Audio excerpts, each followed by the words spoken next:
Hello, friends. I am Dinesh K. Vora, feeling very happy and very delighted being here. Today, we are going to present a very different kind of program. Different in the sense this is academic program. This is a subject which basically impacts our everyday life. And everyone, be it child, a teenager, young, old, sick, healthy, everyone gets impacted by this particular domain. I'm talking about the domain I'm going to discuss in this program is emotional intelligence.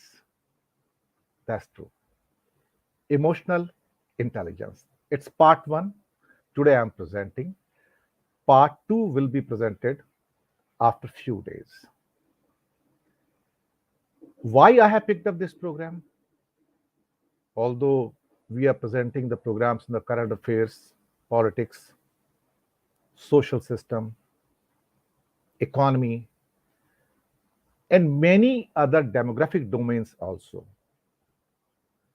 But sometime in between, we pick up the domains which are absolutely educational and academic, but also has everyday relevance to our lives. Why emotions are important? Two things. Two things which are absolutely relevant in our daily life is one is emotions and one is logic. Each and every activity or our behavior pattern or our body language, it very clearly shows whether you are under a kind of emotional spell or you are talking through the logic.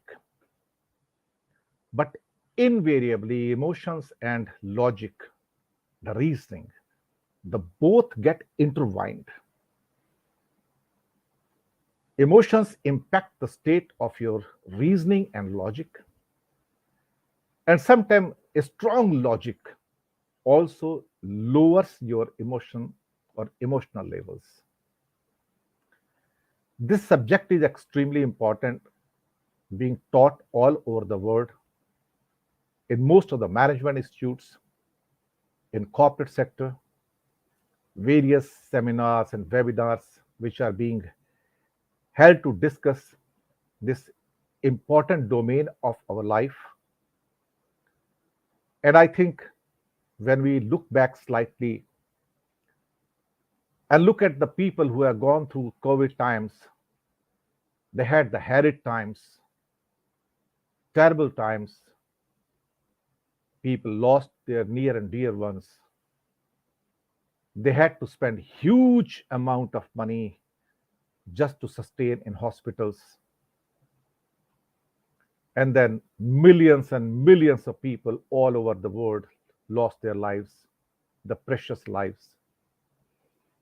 Think how much trauma, how much stress, how much tension it has caused in the society, among the people. Think of those kids who lost their parents. Think of people who lost their spouse. Think of people who lost their kids, and their trauma is unlimited, undefined. And then once we come out and then we face another set of traumas in the face of economic hardships that is caused by Ukraine war, and then invariably the upheavals, or you can say supply chain disruptions. Something is available, something is not available. Think of those kids who could not go to school for 2 years. They had to sit at home, and very large number of them could not get the online facilities because net was not there. They were not equipped. They are from the poor families. And in a way, they have lost 2 precious years of their life. A very large number of them will never come back into the educational stream. Almost 30 to 40% of the people in this country and in South Asia, maybe the Nepal or the Pakistan, the Bangladesh, Sri Lanka, they never had the devices for their kids to have the facility or affordability of online classes. But one thing which was proved conclusively in this world was that online classes are not a substitute for the offline classes. What children learn in their classrooms can never be substituted by any other mode of learning.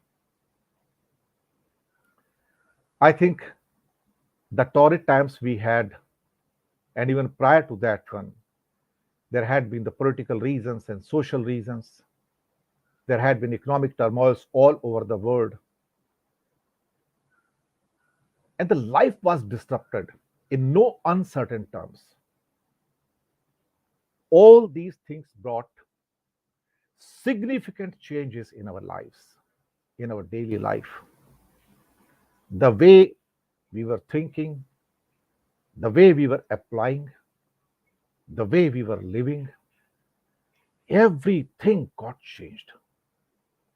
The entire paradigm of the human life got changed. When I say the word paradigm, paradigm means the way we see the things, the way we understand the things, the way we perceive the things, the way we interpret the things. Everything got changed. Although for each one of you, the life is as such as you see through your own glasses. But ultimately, it disrupted our life, it changed our life, and changed it permanently. Never the time will come when we'll go back by 3 years and have the same life patterns what we had before. Because whatever has changed, it has changed in no uncertain terms, permanently and forever. And we all have to adjust. We all have to significantly change our patterns with the need of the new times, what we call sometimes a new normal. This is a new normal. Think that when life gets changed, its patterns get changed, if paradigms get changed, how much stress we had in those days. And these were the challenges. The beautiful part is that the human being is always equipped to deal with these challenges coming from the outside atmosphere all the time, every time, for centuries. If you look at the history of mankind and their migration 65,000 years back from the Africa, and they spread to all over the world. In India, the first human being which came to this land, what we call as South Asia, is 65,000 years back. And around 55,000 years back, the man reached Australia, Aboriginals. Their forensic studies, DNA studies shows, yes, man had reached, man or women, yeah, both ways I am talking, they had reached Australian shores 55,000 years back. Challenges had been there. And I think with every passing century, there had been new set of challenges. And the human being had been, I think, the blessed one who could adjust to the conditions, circumstances, changing times, and still surviving. Even 65,000 years after it migrated to this Indian subcontinent, human being still survives, grows, sustains, and also dreams to become something big, something better. Whether we have become better comparing to the previous times, only the time will decide. A recent study, slightly before the COVID times, I got those data with me, and these data are frightening. Technology has taken over our life, the social media, or in other forms or mold. And with every change, more stress, more tension, more upheavals have come to our lives. You'll not believe that prior to the COVID times, almost 13 to 14% of the people were suffering gravely in many of the diseases or sicknesses. I'll just name some with the numbers in millions. In total, around 14% of the people in the world in 2019 had suffered with these so-called emotional distresses, because emotions causes all these upheavals, sicknesses. Schizophrenia, 24 million people on the earth. Depressive disorders, 280 million people. Bipolar, 40 million people. Anxiety, 301 million people. Eating disorder, yes, eating disorder, 14 million people. Autism spectrum disorder, 28 million. Attention deficit hyperactivity, 85 million. Conduct disorder, 40 million. Developmental disorder, idiopathic, 108 million. Other mental disorders, 117 millions. In total, 970 million means 97 crore. The population was 770 crore or 7700 million on this earth 2 years back. That comes to around 14% of the total population. These are the deep mental disorders, and I'm not talking about the simple stresses, anxieties, fears, and other kind of the tensions which pass through every day, even kids. And mind it, these studies were before COVID in 2019. But some of the studies which came later on, and when they uh, counted this as a base 2019, they found the number of these people with the mental disorders have almost doubled. Think, around 200 crore people suffering in this world from the mental disorder, and these are the deeper mental disorders, which is more than the 20-25% of the entire human population on the earth. And the situation in the South Asia, including India, is same. You think if almost 25% people are suffering with the emotions, emotional stresses, then it becomes imperative for us that if we want to deal with these challenges, if we want to, you can say, deal with these kind of the problems we are facing, we need to understand this subject, which is called emotional intelligence. It's important in many ways. What we are going to discuss in this particular module is about the difference between emotional intelligence and emotional quotient. It's very simple. Basically, EQ is a measurement. What are emotions? Color of emotions, types of feelings, Robert Plutchik's 8 emotion model, Paul Ekman's 6 basic emotions, what is emotional intelligence in detail, ability model by Mayer and Salovey, and mixed model of Daniel Goleman. We'll pick up few threads from these great people's theories actually, that how emotions impact our life, create some kind of disorders, and how we can deal with these challenges to make our life far, far better than we are today. But we should remember one thing, that emotions will not go away. It will remain integral part. Only thing is that we need to balance it.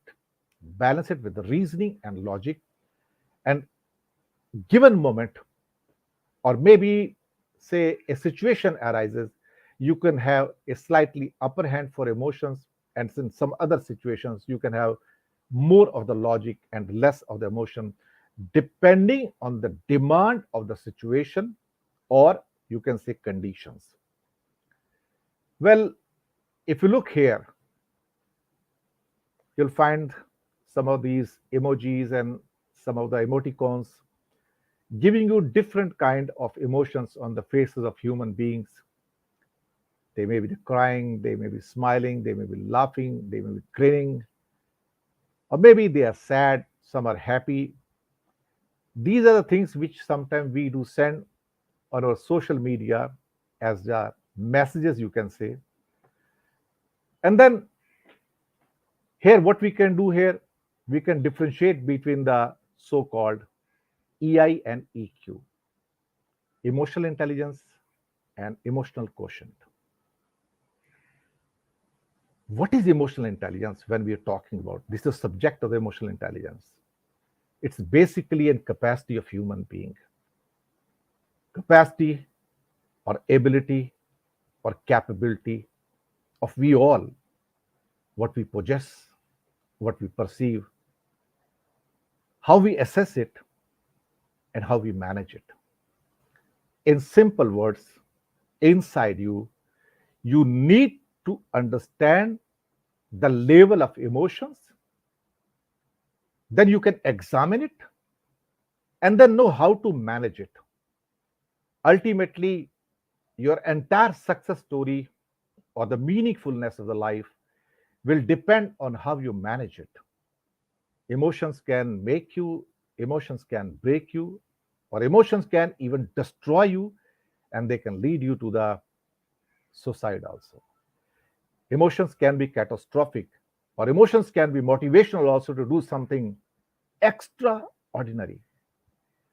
And emotional quotient is nothing but to measure at what level you are operating as far as domain of emotions are concerned.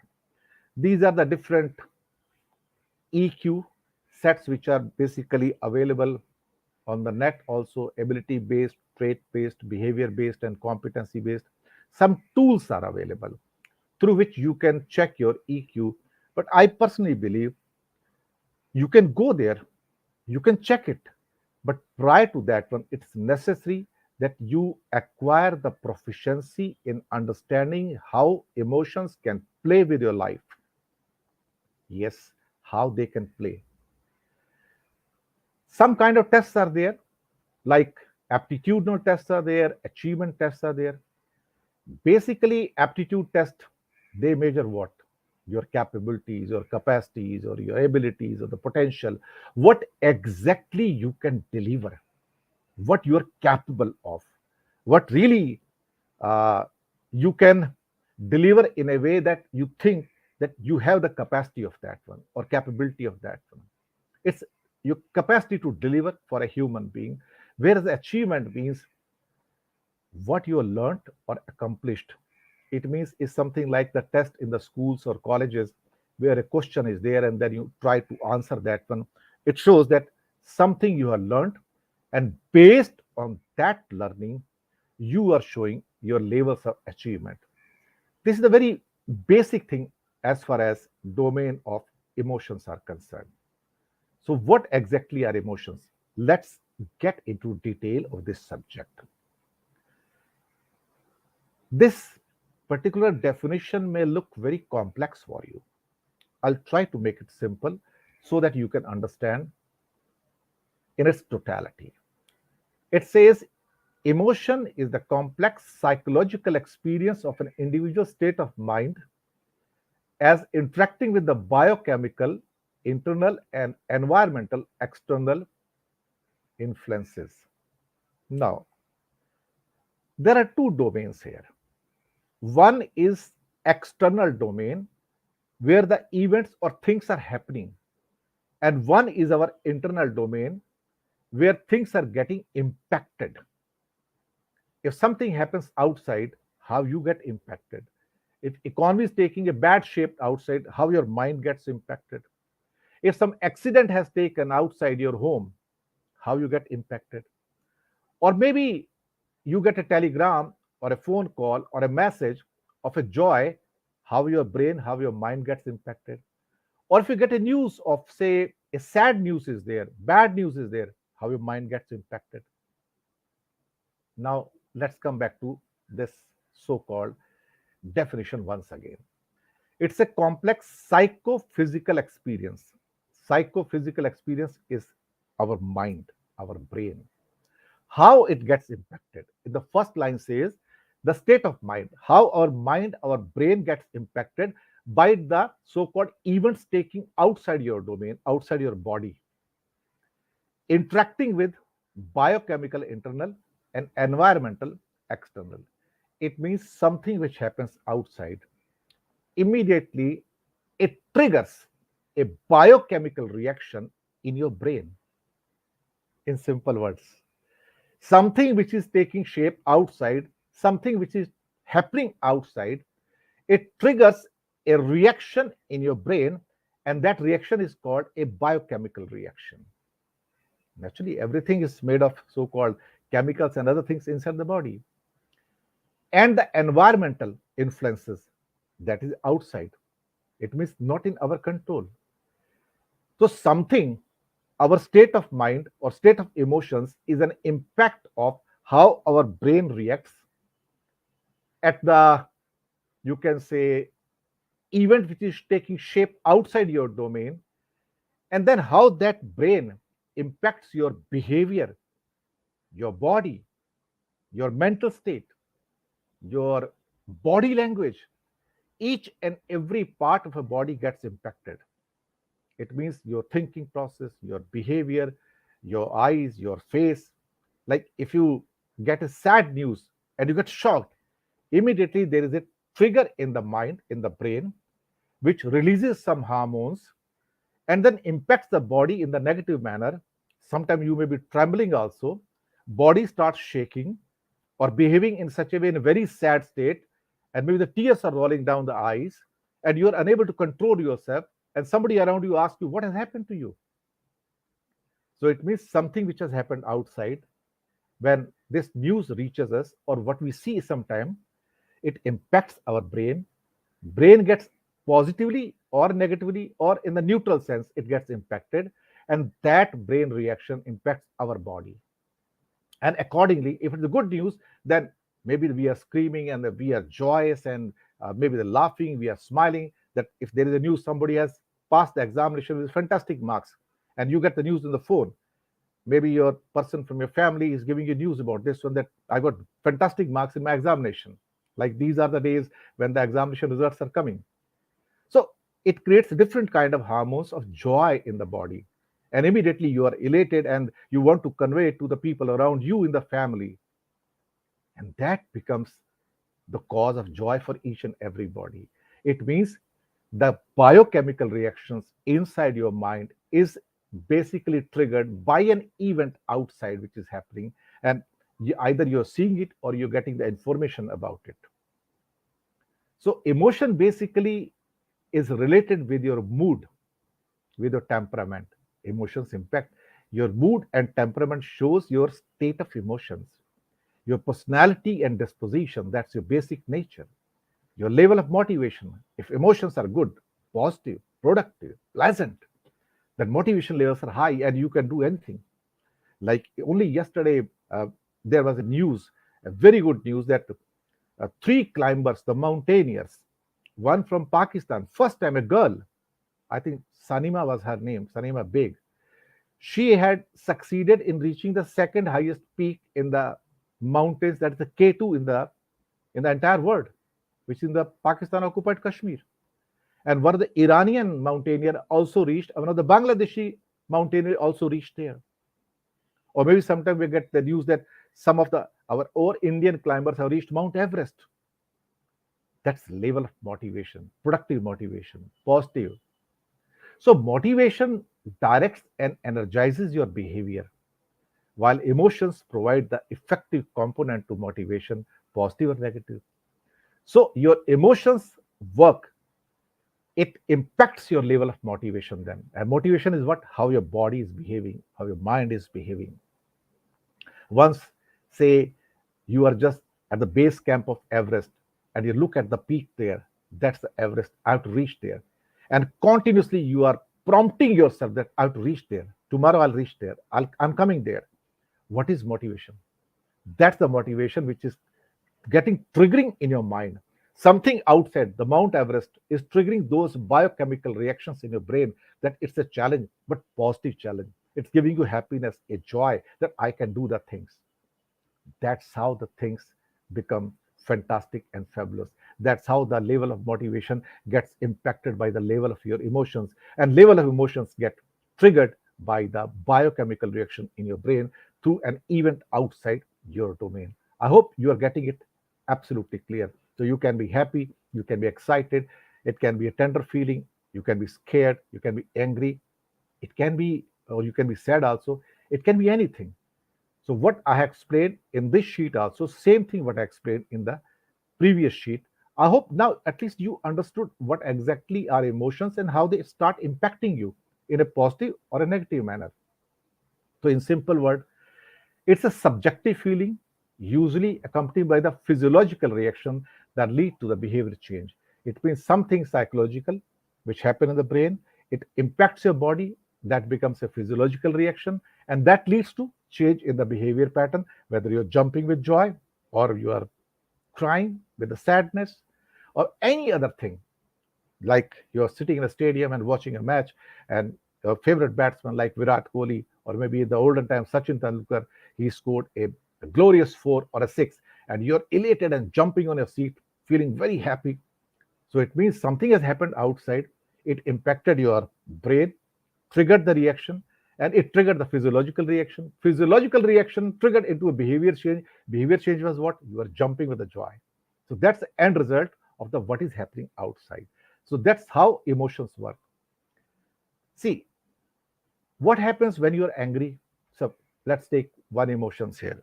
In simple words, you feel headache, you feel fatigue, you feel heart palpitations, or maybe the tightening of chest, or a tingling in hands or fingers, BP, blood pressure, or the pressure is sinus cavities, that's the brain cavities, or pressure in the head area.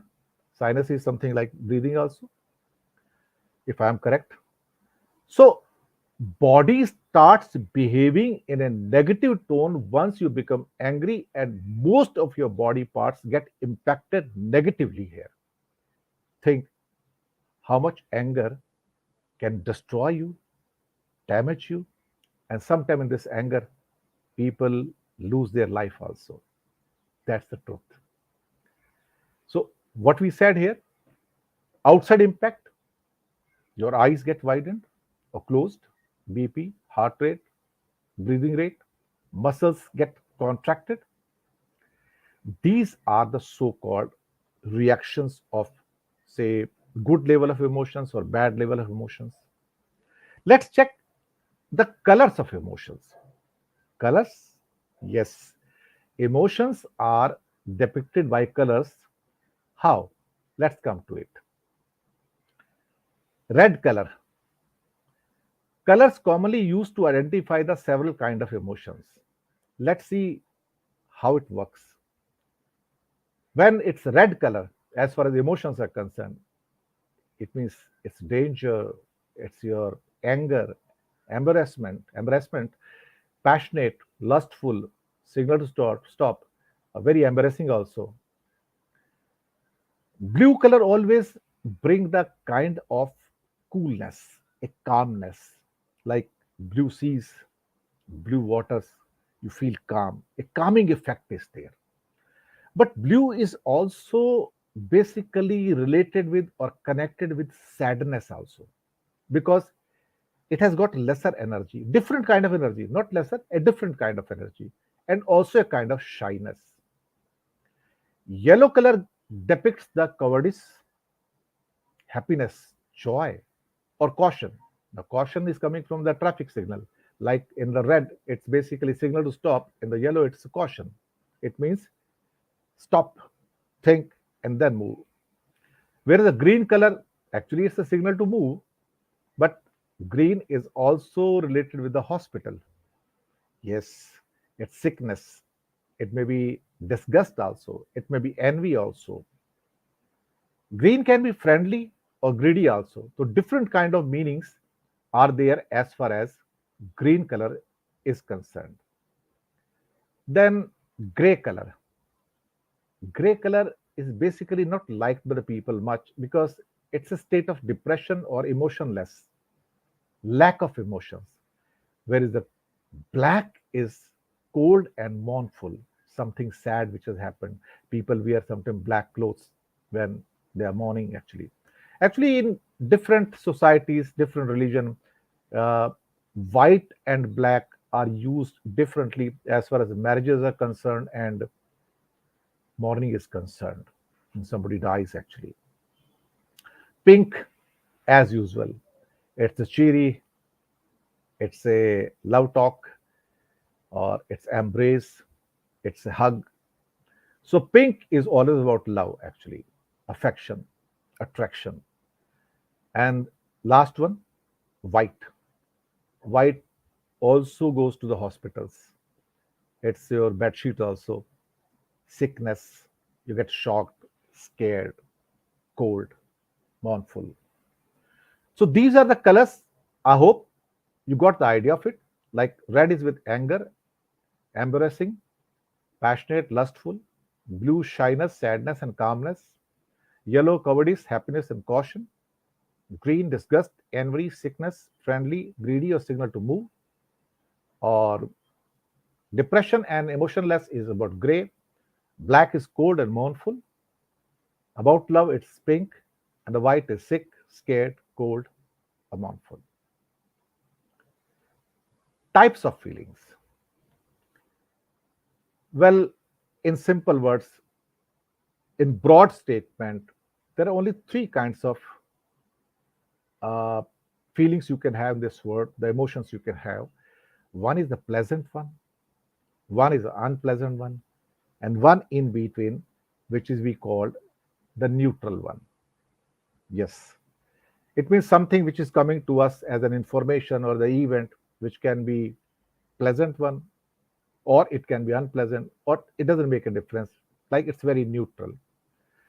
The positive emotions like amusement, trust, serenity, gratitude, awe, hope, optimism, love, affection, attraction, inspiration, motivation, joy, happiness, pride, interest, and many more. Some of the slides we have used here from the net also for your benefit because this is academic discussion. So we are grateful to those slides, those who come from some other, you can say, sources from the net. So it is only for the academic purpose we are using these slides for the sake of education and information. When we look at the negative emotions, it means frustration, deeper disappointments, the sadness, shame, fear, grief, guilt, depression, despair, envy, doubt, jealousy. These are some of the negative emotions which impact you pretty badly. And with they change your behavior, they change your physiological, you can say, domain of the body. And then your outcomes, they also become the negative in the nature because in the state of anger you can't do much. Here a photographs has been shown where pleasant feeling broaden and build, where the unpleasant feeling narrow and the limit. So how the brain also behaves when there is a good news and there is a bad news, uh, body behaves in such a manner that yes, in a way that the good news always brightens you up, where the sad news basically burns you, or rather, you can say it creates a feeling which are negative physiological behavior. Impact of pleasant feelings at the workplace. What is submerged and what is outside? It means What is happening basically too, and what is outcome, the tangible outcome.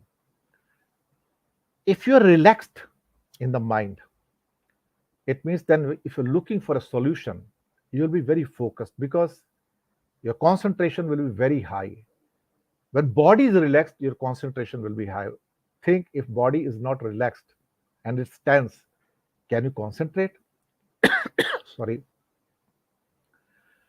When you have some kind of purpose, it means then you get engaged very easily and positively, productively you get engaged. When you feel valued, when you're feeling valued, yes, there's somebody cares for me, or you're sticking to some kind of life principle, integrity, character, truthfulness, courage, then you promote the brand. Brand means anything you are promoting there. If you are cared for, you feel that somebody is taking care of you, then it means there will be efforts which are positive and productive and discretionary in the nature. If you're informed and mind is cool, then you say, I'm accountable. You you create that kind of, you generate that kind of confidence inside you that I'm accountable. You have that kind of courage and confidence that if you've done something, you take the responsibility for that, not try to put the responsibility on other shoulders. Once you think that you have been consulted, it means people care for you. And once you feel empowered, then you tend to do the research and innovate and do something good. That is the magic of positive feeling. That is the magic of positive emotions. That tangibly your product or your outcome or the results, they become fantastically pleasant in the nature, beautiful in the nature, which are loved by the people actually. Unpleasant feelings, same what is submersion, what is happening outside. If you're anxious, then naturally that time you won't act, you will react. That's how your body reacts. That if you're stressed, you become aggressive. That's how your body shows, the body language shows. If you're worried, then you're not solution focused, you're problem focused. If you're fearful, then you tend to blame others, then don't own up the responsibility for your acts and your behavior.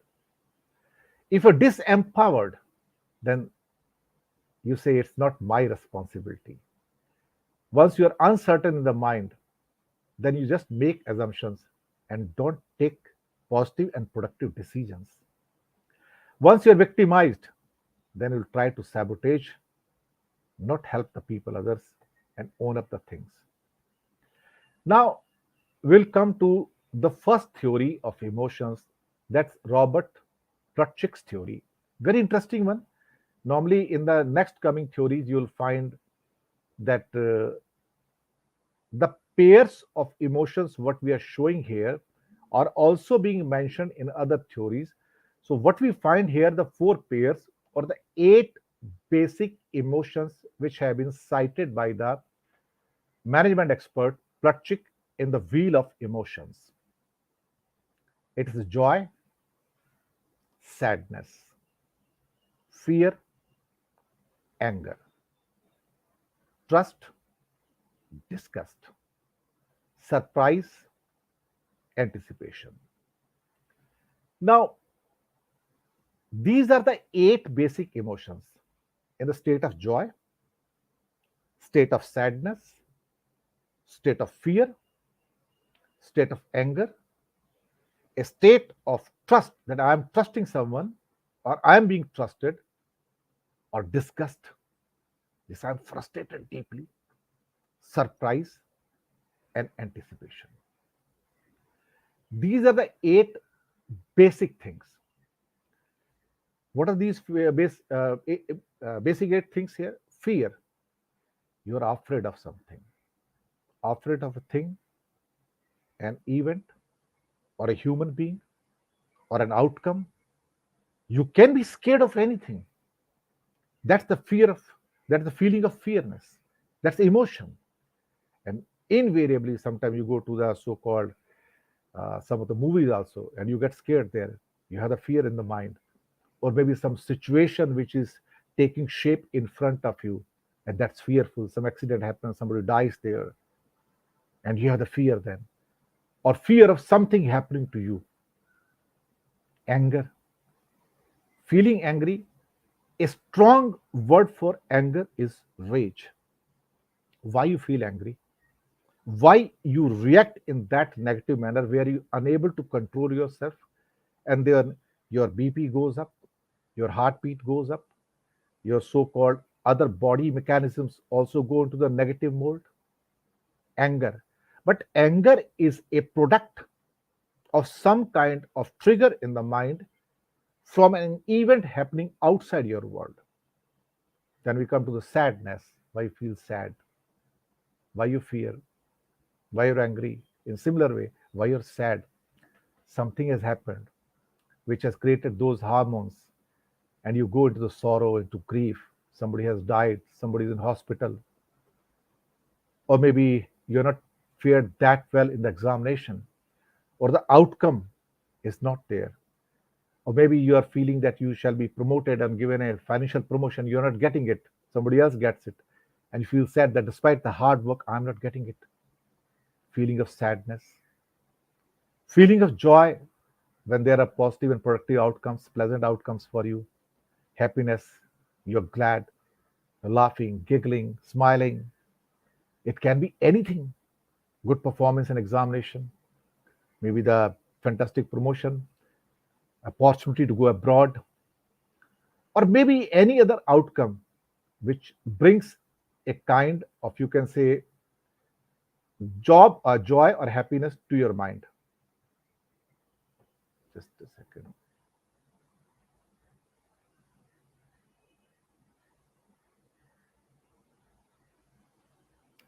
Now we'll come to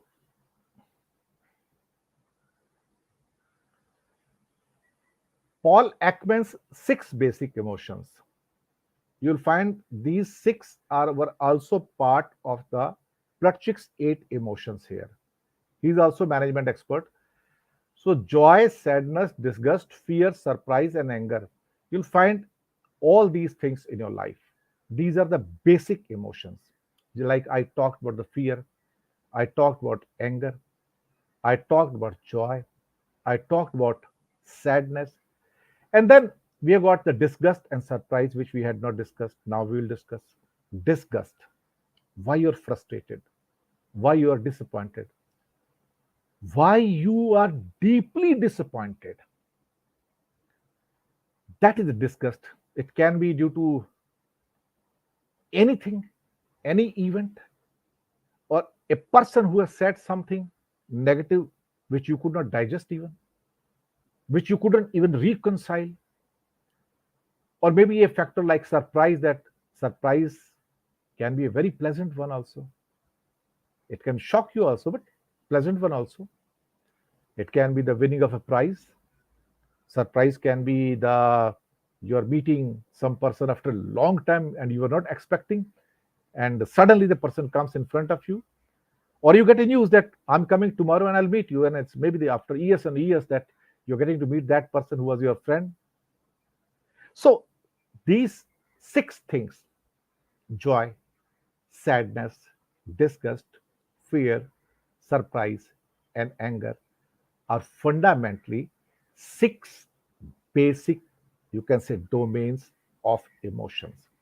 And we should always keep in the mind, during the 1970, actually, the psychologist Paul Ekman had identified these six basic emotions. Later on, actually, he expanded his list and he included some sub emotions, not the main emotion, sub emotions like pride, shame, embarrassment, and excitement. The pride is something extremely important. Like we'll be completing 75 years of independence in India this year, and we are taking great pride in our country in celebrating this event, as we'll be completing the 75 years of independence. And then we may unfurl the tricolor in our car, in our homes, schools, colleges, and we feel elated in the sense that we have traveled along in these 7.5 decades. We have progressed, we have grown, The state of people have improved also significantly and reasonably in this country. Our per capita income has gone up. India has got a place in the world. So it's a matter of pride for each one of us. Similarly, the one more emotion, that was shame, was brought. Something happened which can embarrass you, which can bring a shame, or maybe some event which can bring you excitement. Excitement, like you may say, some event is taking shape in your area where you live, and you're excited that something is going to happen in your area. So maybe then you'll be going there to witness it, or maybe you'll inform the people this is going to happen here, or a showroom is getting opened in your area. You'll be happy that we are waiting for this showroom, or maybe an outlet which you are waiting. So that brings the excitement that it's happening here. In a way, if we try to understand in some other manner this emotional intelligence domain, three, four things we need to understand. The number of emotions which I mentioned in the previous, you can say, sheets here. The first thing first, we need to, as it happens in management, we need to accept that we have emotions, recognize it, accept it. If you want to solve any problem in management, anywhere in the life, the first thing first, you need to accept that there is a problem. Identify it, accept it. Once you have passed through the first stage of acceptance, then you can go for examination, assessment. It means you have to dissect it, what exactly it is, how it happened, or various kinds of examination or assessments are there. Once you have done it, then you need to basically come out with some kind of optimum solutions, A, solution B, solution C. And then you implement that. It means now you're managing it. So identification or assessment or the control, or control means how to manage it. Now, this management of your emotion or how to manage it is not so easy. It's difficult. It's really difficult how to manage it. Well, managing first our own problems or our own emotions is imperative in the terms that if you want to deal with other people's emotion, the first thing first, you deal with yourself. As Mahatma Gandhi always said, if you want to see a change in outside world, if you want to see a change in the outside world, bring that change inside you first. Like the famous story of a lady with her very young kid, small child. She took her to the Mahatma Gandhi and said, my boy eats sugar too much. Please tell him not to eat sugar too much. Mahatma Gandhi didn't say anything and said, come next week, or maybe come after few days. And she was surprised.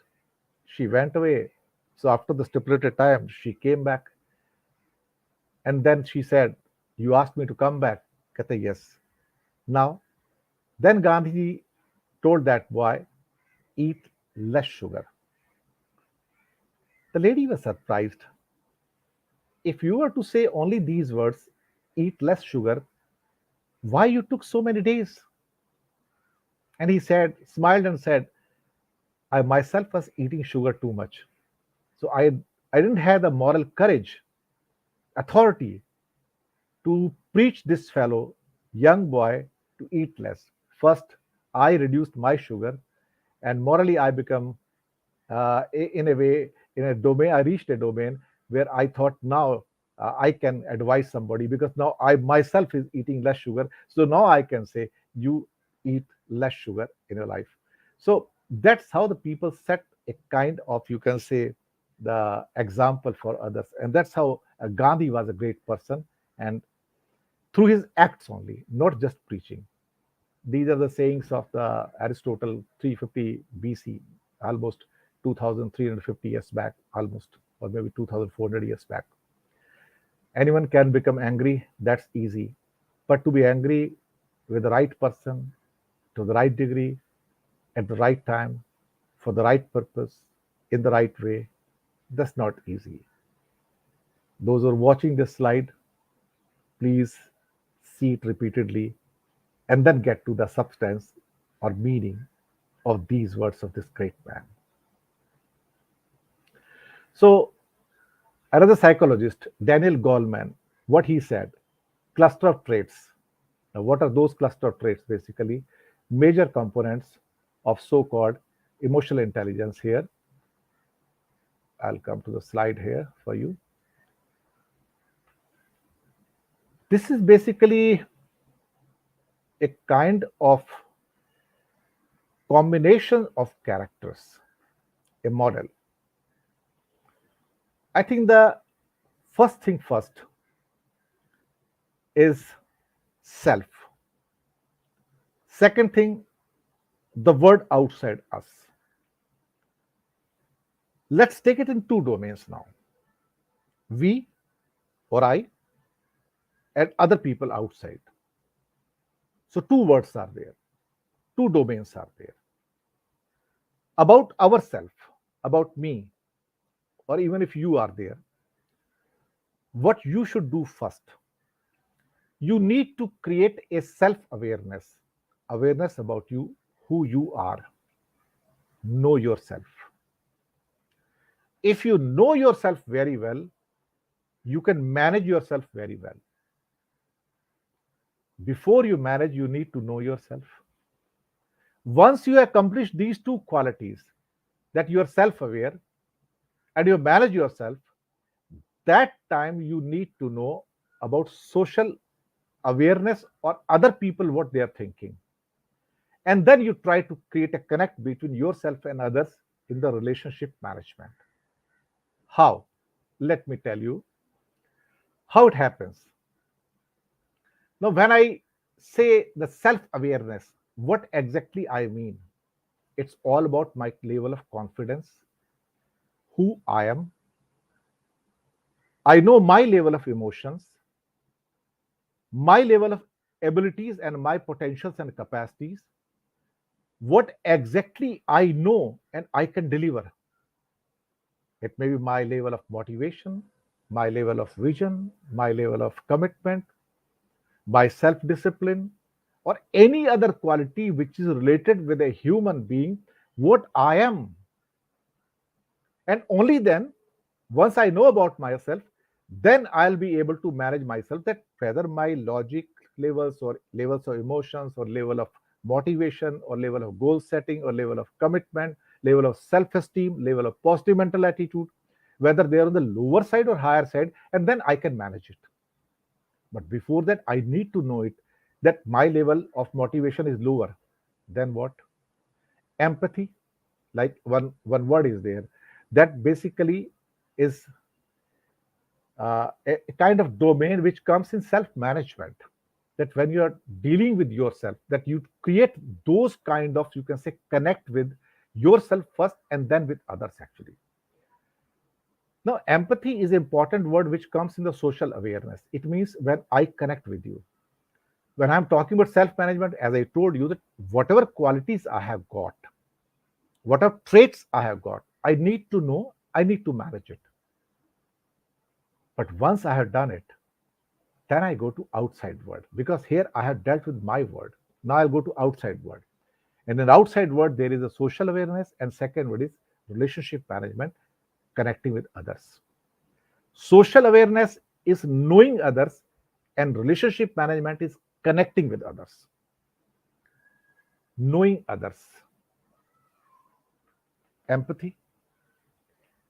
Let's try to understand the meaning of empathy. In simple words, is putting yourself into the shoes of others.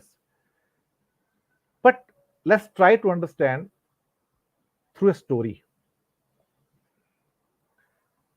Mahatma Gandhi had been imprisoned in South Africa many times. At one of the moment when he was being tortured by the jailer, and I think it was General Strong, I think. But he never used to say or protest Mahatma Gandhi. However, in his cell, he found one more prisoner there, and he was a cobbler who used to make shoes and sandals, leather shoes and leather sandals. So Gandhiji had enough time, and he requested the cobbler to teach him how to make the shoes and sandals. And cobbler was very shy. He said, "Will you learn this art?" He said, "Why not? No work is small or big. I want to learn it. Will you teach me?" And cobbler was happy. And then Mahatma Gandhi was able to make one pair of adult sandals, leather sandals, after learning the art from that cobbler. And then after some time, there was a general amnesty for all the so-called political prisoners there in the jail. And Mahatma Gandhi was also getting released. So the jailer came to Mahatma Gandhi and said, "You must be happy today. There is amnesty for all, and you are also being released from the jail."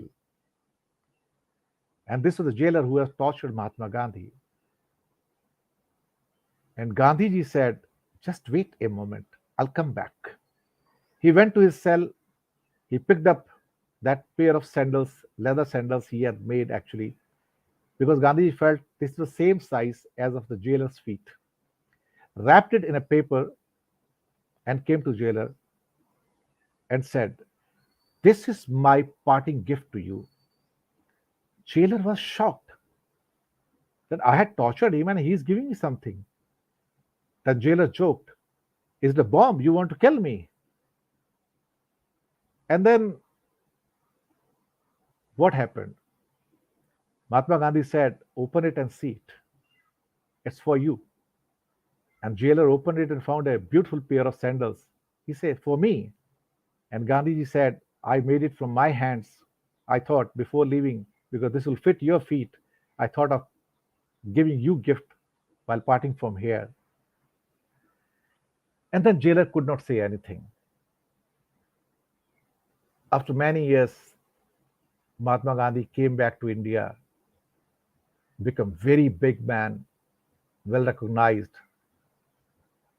His name had spread and traveled to the many countries, and people knew who Gandhi was.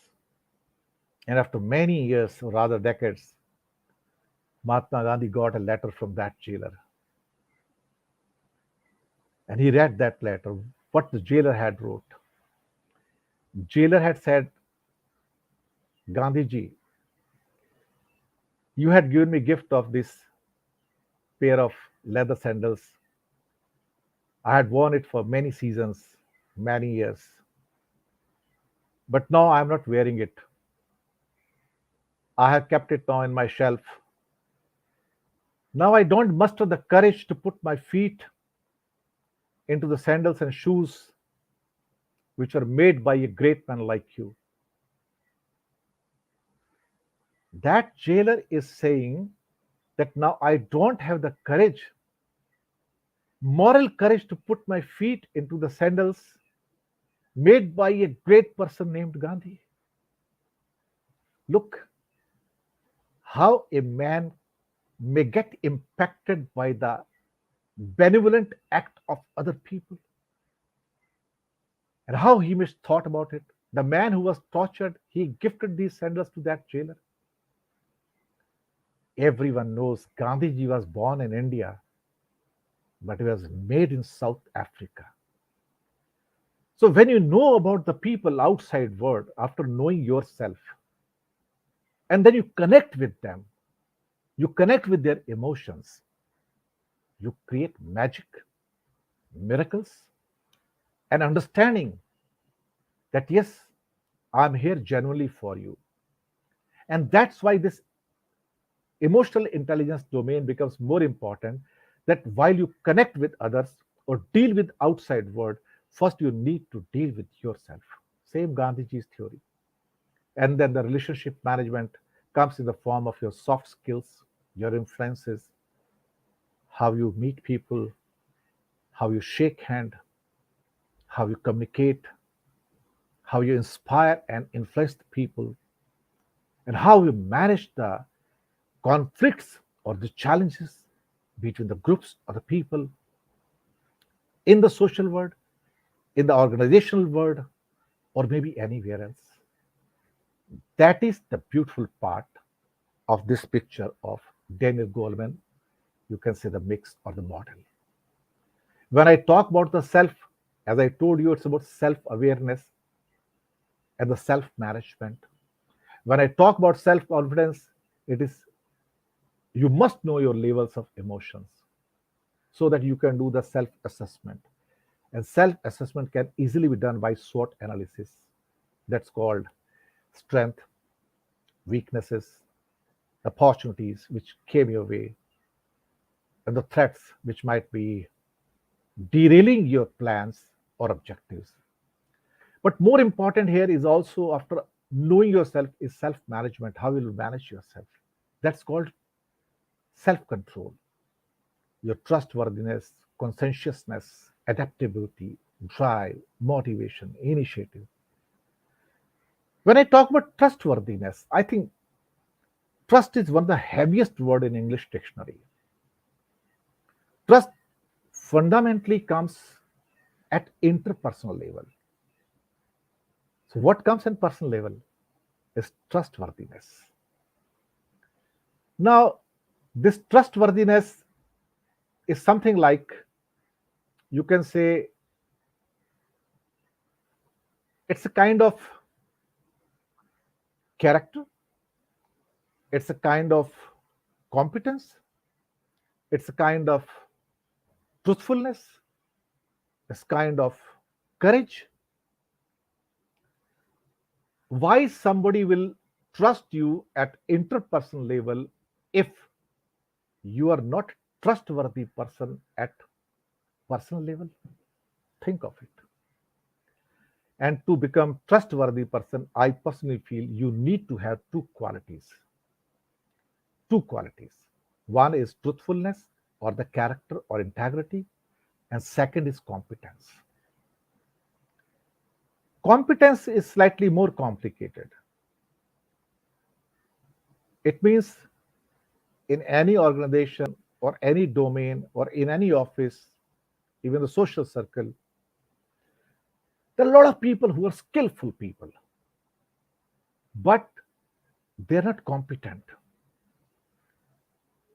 A very large number of people may be the skillful people, but very few people are competent people. What's the difference between these two terminologies? A skill means that I have the ability to do something. I have the ability to do something. So that's skillful. But the competence means that you are skillful and you have the willingness to do the things productively, positively, pleasantly. That initiative is there. That not just I know, I'm willing to do. That positive streak make a skillful person as a competent person. And when I say when you become trustworthy, when you have the character, truthfulness, your integrity, and also have the levels of competence. So together, the character and competence, they become trustworthiness. Once you become trustworthy, you can be trusted at interpersonal level because that time the trust works as a gel, as a bond, as a glue, which put the people together. Now, the next stage comes conscientiousness. Again, same character, truthfulness, but it also includes a kind of courage. The people who are not truthful, they cannot have the courage. And then level of adaptability in the self-management. How can you adapt to the situation? What we call in general terms, although it's a big subject, is change management. What you sometimes call leading the change, changing yourself, changing to the circumstances, changing to the condition, changing to the geopolitical scenario of the world. Anything may happen. And adaptability had been the beautiful feature of human beings in this world, that they had adapted to the given condition, because if you don't adapt, you'll perish. But in adaptability, there is a one more terminology here, that is the survival of the fittest. Not all people may adapt. Those who can adapt fully, they won't perish. They will survive and sustain and grow and prosper. But other people may perish also. But then this kind of self management also creates a drive, innovation, initiative, motivation, goals, objectives, that I'm willing to forge ahead. I'm willing to go ahead. Once you got the self assessment, once you have the self management, the self control, then you connect with outside world. That is a social awareness. That's your organizational awareness, or maybe understanding the environment around you.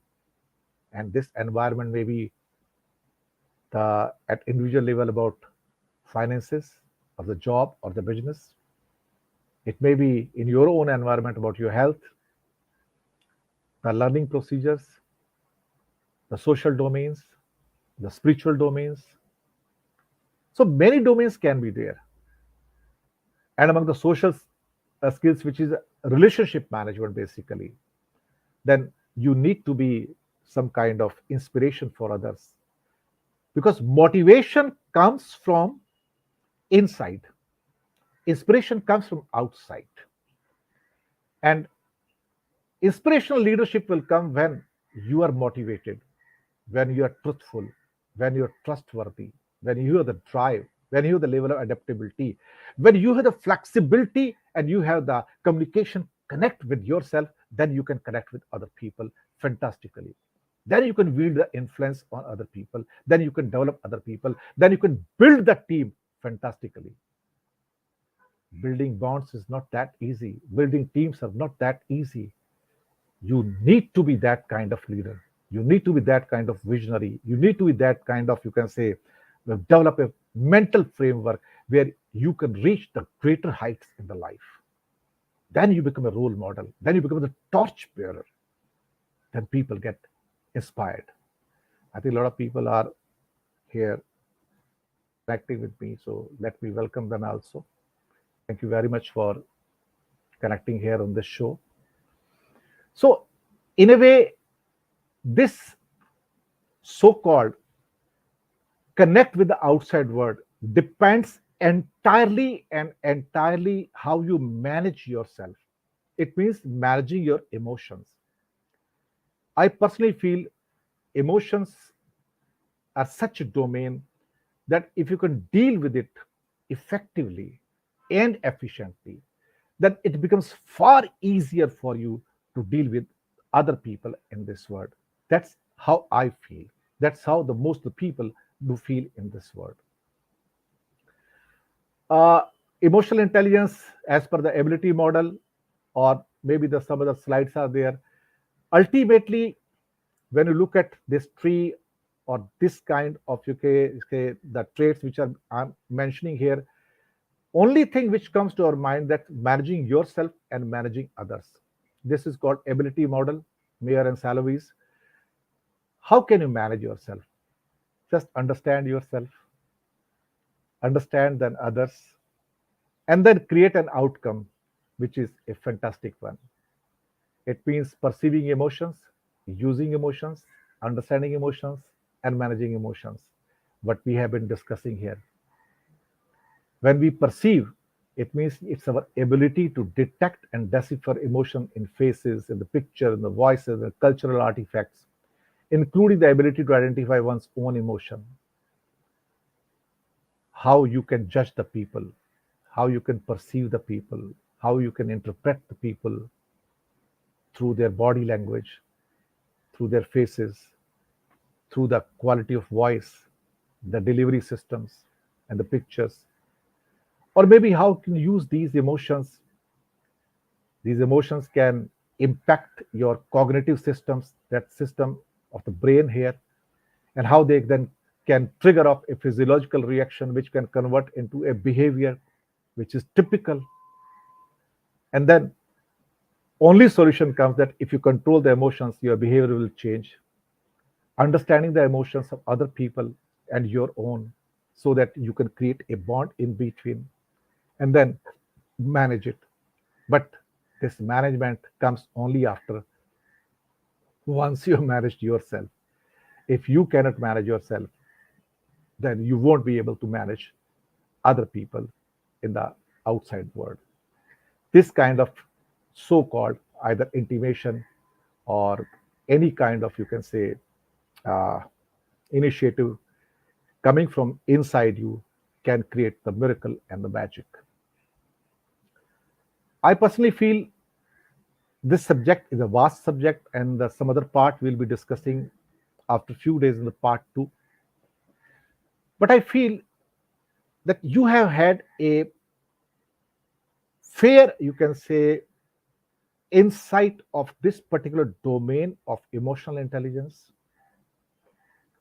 that how emotions had impacted yours, how emotions impacted your decision making, how emotions impacted your vision or the leadership qualities or the teamwork. I believe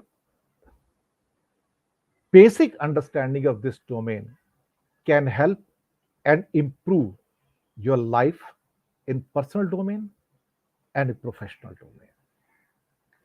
The objective of this session, which has been brought to you by me in an educational manner, academic manner, so that it can be useful for the students, housewives, youngsters, professionals, and everybody, to reduce the level of stress and tension, to reduce the level of frustrations and deeper disappointments, and also to increase the connectivity and bonding with the outside world, which can result into a positive and productive tangible outcomes which can be pleasant for each and everyone. And that's how you'll get valued by the people inside your family, inside your organization, inside your society, and other general domains of the life. It's all about bonding, it's all about understanding, it's all about creating that understanding, that how your emotion works. Just the simple understanding can create a magic, miracle, and you'll be respected, acknowledged, and recognized by the people. Wait for the part two of the same program. I believe this program has brought you some insights about this domain. Give me your feedback. How did you like it? Send me your comments. I'll be very happy to see those comments or your suggestions, advices. In between, we'll be able to bring more such sessions to you, academic in the nature, so that it can benefit you. From my side, I'll sign off and say thank you very much for being with me. God bless you. Just wait for part two of this program after a few days. Thank you very much. God bless you.